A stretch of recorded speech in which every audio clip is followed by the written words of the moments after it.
You know, it's funny because I look back a year ago and my life was normal by somebody's standards. By my standards, it felt normal. I think if anybody was looking at it, they probably would still think I'm a strange bird. But yeah, everything's changed so much, like a 180-degree difference. And I don't know, you know, I just kind of go with it. I'm really excited. I feel like I've been working so hard for so many years trying to grow as an artist and get to a certain point in my career. And now that I have, I feel like because I've put so much work and energy into it, I feel like, you know what, I do deserve this. I've worked really hard. So, you know, that helps. There is a lot of work that goes into this that people don't see. A lot of hours go into it. There's a lot of energy that goes into promoting an album and a single.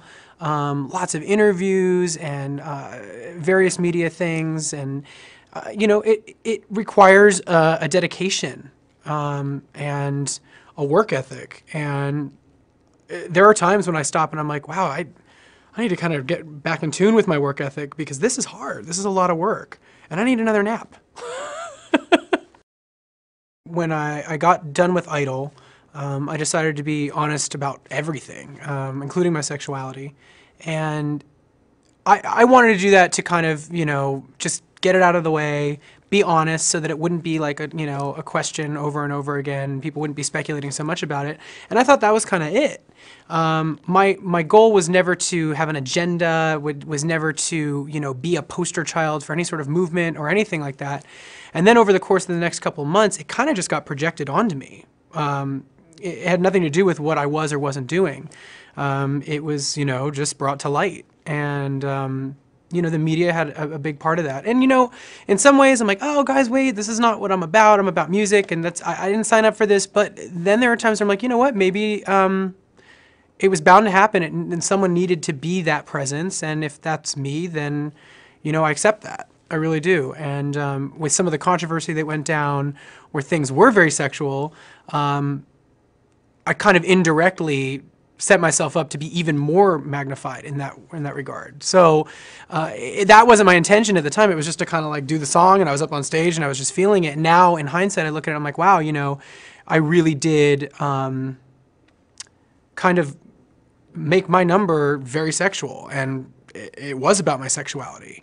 And the song's about sexuality. So it turned into kind of a big topic of conversation, like a water cooler conversation. And I think that's cool. I think that's part of being relevant in pop culture. And I think that in years to come, I and my audience will look back on it and we'll be able to laugh, because it'll probably seem like less of a big deal then than it does now. I really, really like the media. They've been good to me. They've, you know, supported me.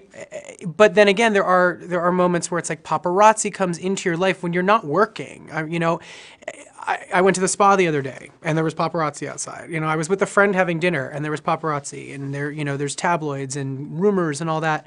And it's funny because you don't realize it when you're going into this as a career, as an entertainer, but you always have to be on the minute you step outside your door.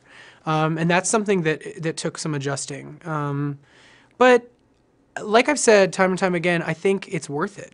You know, it's a fair trade. You know, if I have to give up some of my privacy, then in order to have this lifestyle, then so be it. The song "What Do You Want From Me" was written by Max Martin and Pink. I'm a big fan of both of their work, and it was a demo of hers that she had recorded, and I think the intention was that she was going to put it on her last album that just came out. And then for whatever reason, I don't know what the reason is, but they decided that it just wasn't the right fit for the album.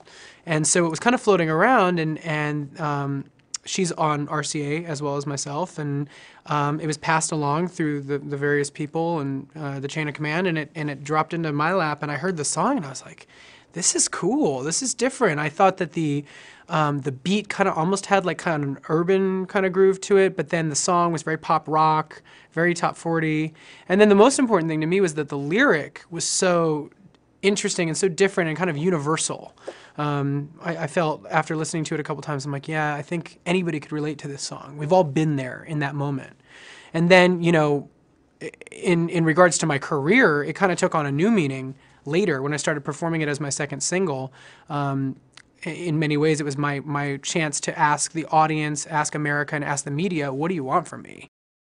Lady Gaga contributed a song to the album. It's called Fever. I love singing it. It's a blast. And it's an old demo of hers that she, after much conversation, I kept trying, I really want to work with her, finally gave it over and said, you know, this will be a great song for you.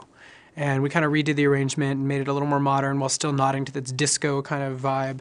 And it was a really cool day. She came into the studio and kind of co-produced the track with Jeff Basker, his name is.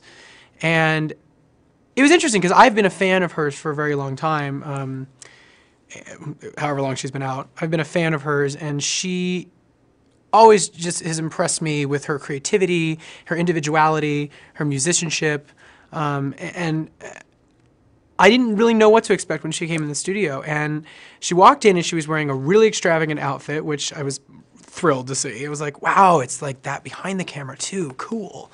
She really loves her weird clothes. And what I was most surprised about is just how intelligent she is. She's really smart, and we had a great conversation. And she's 23 years old, I'm about to turn 28. There is an age difference, but it didn't feel like it. It definitely felt like we were peers. You know, she kind of comes across, her persona is so eccentric and kind of out there.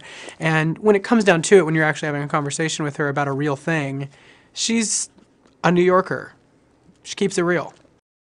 As of right now, there's no definite plans for a tour. It's definitely something that will most likely happen. Details are pending. It's definitely depends on, you know, I might tour with somebody, I might tour independently. We're just kind of looking at our options right now, my management and I, and we'll choose the right thing. If I had my way in a perfect world, I would love to have some dancers on stage. I want wardrobe changes. I want video content. I want pyro. I want, you know, I want as much visual stimulus to go along with all the music as possible.